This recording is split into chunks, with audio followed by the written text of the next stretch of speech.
இன்றைக்கி என்ன சமையல்? இன்றைக்கி பருப்பு உருண்டை குழம்பு. பருப்பு உருண்டை குழம்பு. பருப்பு உருண்டை குழம்பு, வேப்பம்பூ துவையல், மோர் பச்சடி. ஓ சூப்பர். வேப்பம்பூ துவையல் மோர் பச்சடியா? ஆமாம், மோர் பச்சடி. அது பருப்பு உருண்டை குழம்பு. ஃபஸ்ட்டு இந்த வேப்பம்பூ வறுத்து வச்சுட்டேன்னா இது பண்ணிடலாம். அதுக்கு தேவையான சாமான் வந்து வேப்பம்பூ, பொட்டுக்கடலை, வேர்க்கடலை, எள், புளி, கொஞ்சம் பெருங்காயம், மிளகு, உளுத்தம்பருப்பு, கொஞ்சோண்டு கடுகு. ஓகே.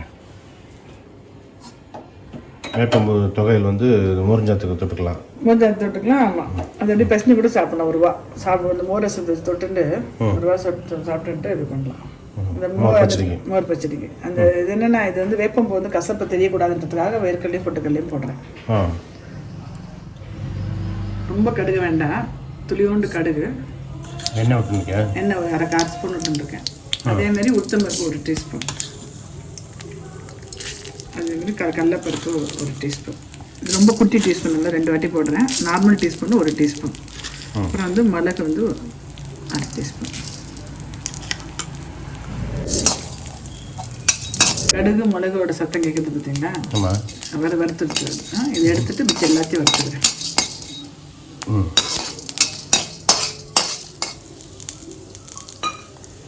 அப்படியே இந்த வேப்பம்பூ வந்து வெறும் இந்த கடுகு உளுத்தம்பருப்பு மிளகு போட்டு அரைச்சி நல்லாயிருக்கும். ஆனால் அந்த வாசனை கருப்பு கசக்கிறது அப்படின்னு சொல்லுவாங்கன்றதுக்காக கொஞ்சம் பெருசு போது ஆட் பண்ணிக்கிறேன். கசப்பு பிடிக்கும் அப்படின்னா இந்த ஒரு இந்த பொட்டுக்கடலை வேர்க்கடலை அவசியம் இல்லை. இது வந்து இந்த டேஸ்ட்டு கொஞ்சம் இருக்குது.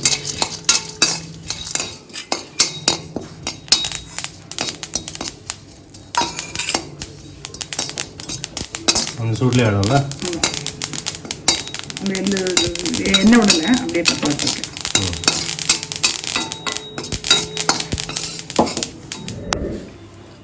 இது பருப்பு உருண்டை குழம்புக்கு வேப்பம்பூ என்ன காம்பினேஷன்? இந்த பருப்பு உருண்டை அது வந்து கேஸ் சாப்பிடும்போது மோர்ஞ்சாத்து தொட்டுக்கிறதுக்கும் நல்லா இருக்காது. சில பேருக்கு வந்து வெறும் பருப்பு உருண்டை குழம்பு சாப்பிட்றதுக்கு ஒரு இதுவாக இருக்கிறதுனால டெய்லி இப்போ இருக்கிற இதில் வந்து கண்டிப்பாக மிளகு வந்து சேர்த்துக்கணுன்றதுனால அந்த மிளகு போட்டு அந்த துவையல் வேறு ஆச்சுன்னா ஒரு ஃபஸ்ட்டு 2 உருண்டை சாப்பிட்டு ரசம் வைக்கல இன்றைக்கி. அதுக்காக துவையல் சாப்பிட்டுட்டு இந்த துவையலோட இந்த பருப்பு உருண்டை ரொம்ப நல்லாயிருக்கும்.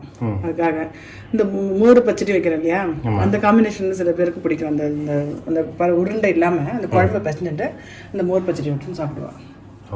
ஓகே. இப்போ இதில் வந்து இந்த புளி கொஞ்சம், பெருங்காயம் கொஞ்சம். ஆக்சுவலாக காரம் வந்து போகும். உங்களுக்கு காரம் வேணும்னு தோணுன்னா ரெண்டோ இல்லை 3 மிளகாய் வந்து வறுத்து போட்டுக்கலாம். நான் மிளகு ஜாஸ்தியாக போட்டிருக்கேன், அதனால நான் மிளகா வேணான்னு நினச்சேன். வேணும்னா போட்டுக்கலாம். அந்த 2 போடுறேன், வாசனைக்கு போடுறேன். உப்பு அவ்வளோதான். அதை அரைச்சிட்டு அப்படி வச்சுக்கோங்க. இது அரைச்சிட்டு அப்படி எடுத்து வச்சிருக்கேன். அவ்வளோதான். இது வந்து கொஞ்சோண்டு நல்லெண்ணெய் நெய்யில் சாதம் போட்டு நல்லெண்ணெய் விட்டுட்டு ஒரு பிடி சாப்பிட்டுட்டு அப்புறம் இது பண்ணணும். இது நல்லா இருக்கும். அந்த வேர்க்கடலை வாசனை தூக்கிடும். வேப்பம்பூ கொஞ்சம் கம்மி பண்ணிடும். தெரியாது யாருக்கும் வேப்பம்பூ போட்டிருக்கோங்க.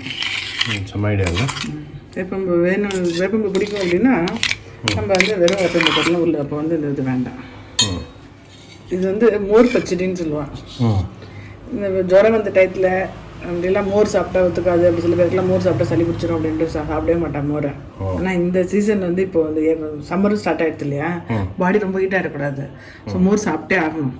அப்படின்னும் போது அதுதான் இந்த மோர் பச்சடி காமிச்சேன் நான். இது வந்து இந்த மோர் சாதம் சாப்பிடும்போது கூட சாதம் போட்டு மோர் போட்டு சாப்பிட்றலாம். அதை இது வந்து எப்படின்னா கொஞ்சோண்டு கடல மாவு இந்த திக்னஸ்க்காக ஒரே ஒரு 1/2 ஸ்பூன் கடல மாவு போட்டு கரைச்சி வச்சுருக்கேன்.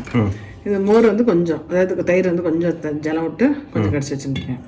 அடுப்பில் வந்து ஒரு மிளகாயும் கடுகு தாளித்து கொட்டியிருக்கேன். எல்லாத்தையும் ஒன்றா போட்டுருணும்.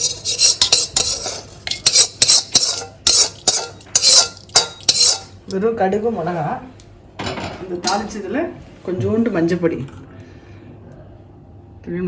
போட்டுட்டு ரொம்ப சுட வைக்கக்கூடாது, திரிஞ்சிடும். சும்மா அப்படி சூடு வர அளவுக்கு வைக்கணும். நம்ம நைட்டாக அப்படியே விதப்பாக இருக்கும் எடுத்துடணும்.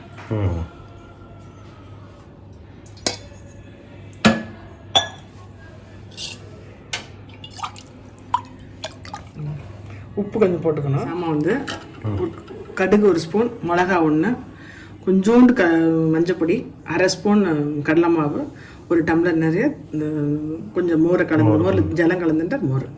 ரொம்ப சுட பண்ணக்கூடாது. இது எல்லாத்தையும் ஒன்றா கலந்துன்ட்டு அடுப்பில் வச்சு விதைன்னு இருக்கும்போது எடுத்துடணும். தொட்டு பார்க்கும்போது தெரியும் நம்மளுக்கு. பாதி சூடில் எடுத்துடணும். நம்ம எடுத்துடணும். ரொம்ப வச்சோன்னா தெரிஞ்சிடும். கேர்ஃபுல்லாக பக்கத்தில் நின்று டக்குன்னு எடுத்துடணும். ரொம்ப டேஸ்ட்டாக இருக்கும். அது பண்ணி பாருங்க. அது இப்போ லேசாக பொங்கிட்டு வர மாதிரி இருக்குது. சூடு வந்துடுது. இன்னும் வச்சோம்னா தெரிஞ்சிடும். இந்த டயத்தில் பார்த்து நின்று எடுத்து ஆஃப் பண்ணிடணும். பருப்பு குழம்பு. ஆமாம், பருப்பு குழம்புக்கு வந்து ஒரு கிளாஸில் வந்து துவரம்பருப்பும் ஒரு பிடி வந்து கடலைப்பருப்பும் போட்டு ஒரு 1 hour ஊற வச்சுருக்கேன். அது அலம்பிட்டு இது நம்ம பருப்பு ஸ்லீப் பண்ணோம் பார்த்தீங்களா, அதே மாதிரி தான். இப்போ வந்து தேவையானது வந்து துவரம்பருப்பு ஒரு கப்பு, ஒரே ஒரு கை வந்து கடலைப்பருப்பு ஊற வச்சுருக்கேன். 3 டீஸ்பூன் சாம்பார் பவுடர், நெல்லிக்காய் அளவு புளி, மிளகா ஒரு 8 மிளகா காரத்துக்கு ஏற்ற மாதிரி, பெருங்காயம், அப்புறம் நார்மல் குழம்பு பண்ணுற மாதிரி கடுகு போட்டு வெந்தயம் போட்டு புளி கரைச்சி விட்டு இந்த சாம்பார் பொடியும் போட்டு அப்புறம் இந்த அரைச்ச விழுதை வந்து நல்ல உருண்டையாக பண்ணி போடணும். இது நிறைய பேர் விதவிதமாக பண்ணுவா. இல்லை, நான் வந்து ஜென்ரலாக என்ன பண்ணுவேன், வேக வைக்கிறதெல்லாம் பண்ண மாட்டேன். இப்படியே உருட்டி போட்டுருவேன். சப்போஸ் புதுசாக ஃபர்ஸ்ட் டைம் பண்ணுறவங்களுக்கு வந்து உங்களுக்கு கரைஞ்சிரும்னு பயமாக இருந்ததுன்னா இதோட 2 அரிசியை போட்டு அரைச்சிக்கலாம். இல்லைன்னா உருட்டிட்டு அரிசி மாவில் அப்படி துவச்சி போட்டால் உங்களுக்கு வந்து கண்டிப்பாக உடையாது. அரிசி மாவு துவச்சி போட்டுடலாம். இன்னைக்கு வியாழக்கிழமை இருக்கனால நான் அரிசி மாவெல்லாம் போடல, வெறும் அப்படியே நான் இது பண்ணியிருக்கேன். இதனால அரைச்சிட்டு ஒரு 1 hour ஊறணும். அது ஊறிடுது இல்லையா, இதை நல்லா அரைச்சிக்கிறேன். எது போட்டு அரைக்க போறேன்னா இதுவும் மிளகா, பெருங்காயம், உப்பு போட்டு அதில் கொஞ்சம் நைஸாக ஜல விடாமல் அரைக்கணும். அதுதான் முக்கியம். ஓகே,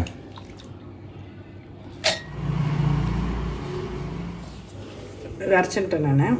இப்போ என்ன ஃபஸ்ட்டு பண்ணுறவா என்ன பண்ணுங்கன்னா, அப்படி அரைச்சின்றதுல இது கொஞ்சம் இந்த இடத்துல கொஞ்சம் இது ஒரு பிளேட்டில் வந்து அரிசி மாவு போட்டுன்ட்டு இது அப்படி நல்லா உருட்டிட்டு அந்த அரிசி மாவில் அப்படி தூக்கி பரட்டிட்டு அதில் போடணும். அப்போ வந்து கண்டிப்பாக வந்து உடையாது. ஃபர்ஸ்ட் டைம் பண்ணுறதா இருந்தால் பழக்கம் இருந்தாலும் அப்படியே போட்டுடலாம், ஒன்றும் பிரச்சனை இல்லை. நான் காமிக்கிறேன். அரிசி மாவில் தான் பண்ணுவேன், வேறு மாவில் பண்ண முடியாது. வேறு நல்லா இருக்காது. குழக்கான்னு கடலை மாவு இருக்கும், குழக்கான்னு இருக்கும். அரிசி மாவில் பண்ணுறது நார்மல் குழம்பு பண்ணுற மாதிரி தான்.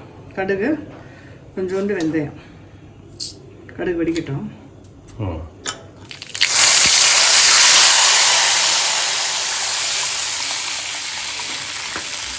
நார்மலாக எவ்வளோ புளி எடுத்துக்கோமோ நம்ம சாதாரண குழம்புக்கு அந்த அளவுக்கு தான் புளி.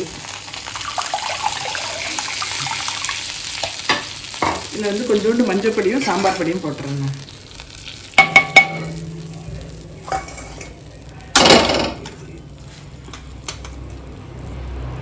இது அரைக்கும் போது நான் தனியாக உப்பு போட்டிருக்கேன். ஸோ இதுக்கு மட்டும் கொஞ்சம் உப்பு போட்டால் போதும்.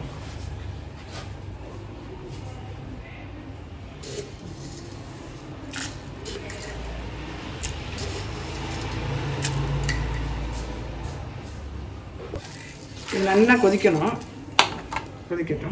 கொஞ்சோண்டு தருங்க. கொஞ்சோண்டு பால் விடுறேன். பால் வந்து கேட்டேன் எப்படி விடுறது மாவுன்னு கேட்டிருந்தா இல்லையா. இப்போ பாருங்க, புளிய ஜாலை விட்டுருக்கேன், அவ்வளோதான். அவனை கொதிக்க ஆரம்பிக்கிறேன். இப்போ இந்த டயத்தில் கொஞ்சம் நான் பாலை விட்டேன்னா அது சரியா இருக்கும். இப்போ விட்டா லாஸ்ட்ல விடுறாங்க, அது நல்லா இருக்கும்.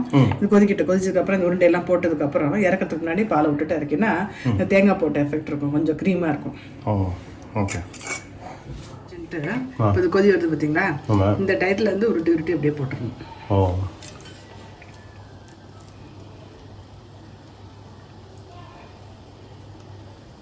இந்த இதுக்கு வந்து எத்தனை உருண்டை போடலாம்? ஒரு 10 உருண்டை போடலாம். இல்லை 25 உருண்டை போடலாம்.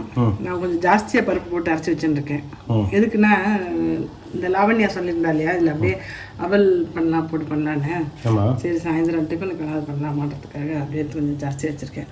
எவ்வளோ உருண்டை போட முடியுதோ போடுறேன். போடும்போது நம்ம இது பண்ணக்கூடாது, கையை இந்த கரண்டி விட்டு கிண்டக்கூடாது. அதே நல்லா வெந்துட்டு மேலே வர வரைக்கும் வெயிட் பண்ணணும். நம்ம வந்ததுக்கப்புறம் தானாக மேலே வர்றது என்னென்னா, இது கொஞ்சம் இப்படி பண்ணி இதில் இப்படி ஒன்றுமே மாவுலாம் போடாமல் போடுறதுனால கொஞ்சம் அப்படியே கொஞ்சம் கரைஞ்சிட்டு குழம்பு கூட கெட்டியாக நல்லா. அப்படியே கேட்டிங்களா என்னென்ன மாவு போடலான்னு?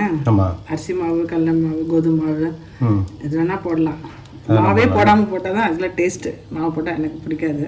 ஆனால் இது உடையாமல் வர்றதுக்கு கொஞ்சம் கோதுமை சப்பாத்தியில் பரட்டுற மாதிரி பரட்டலாம்.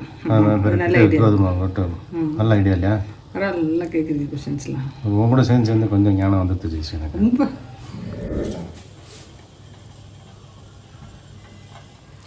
அடுப்பில் சிம்லேயே வைக்கும் போது அப்படியே கொஞ்சம் அப்படியே ஒரு 2 இதாக இருக்கு பார்த்தீங்களா.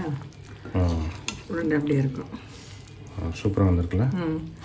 இப்போ இந்த டயத்தில் வந்து கொஞ்சம் எப்போ போடணும்? இது பாலை விடணும். இந்த பால் இப்போ விட போகிறேன். இப்போ தான் எப்போ விடணும்? கொதி வர சமயத்தில். கொதி வந்துருக்கு இல்லையா, நான் கிண்டலாம் இல்லை. அப்படியே வரும்போது கொஞ்சோண்டு பாலை விட்டுட்டு இந்த இது கலைஞ்சி மிக்சியை கிளம்பி விட்டேன். அந்த ஜலத்தை வேஸ்ட் பண்ண வேண்டான்ட்டு அதையும் விட்டுருேன். கொஞ்சம் திக்னஸ் வரத்துக்காக, கொஞ்சம் டேஸ்ட்டுக்காக. திருப்பி ஒரு கொதி வந்தோடனே இறக்கிட வேண்டியதான். ஓகே, நல்லா கெட்டியாக இருக்கும். கொஞ்சம் கெட்டியாக இருக்கும். நல்லா ரொம்ப ஜலமாக இருக்கும், பார்க்க சாப்பிட்றதுக்கு நல்லா இருக்காது. இந்த வெறும் இந்த குழம்பு மட்டும் தனியாக விட்டுட்டு சாப்பிட்டுக்கிட்டு இந்த மோர் பச்சடி விட்டுக்கலாம். இல்லை இது குழம்பு விட்டு இந்த உருண்டையை வச்சு சாப்பிட்லாம். இது ஆயிடுச்சு பாருங்க, அவ்வளோதான். இப்போ என்னென்னா புளி கூட கொஞ்சம் கருப்பாக இருந்தனால இந்த பால் மட்டும் கொஞ்சம் வெள்ளையாக கூட இருக்கு பாருங்க. காற்று அவ்வளோ கொஞ்சம் ரொம்ப சிம்பிளாக நல்லாயிருக்கும் அது.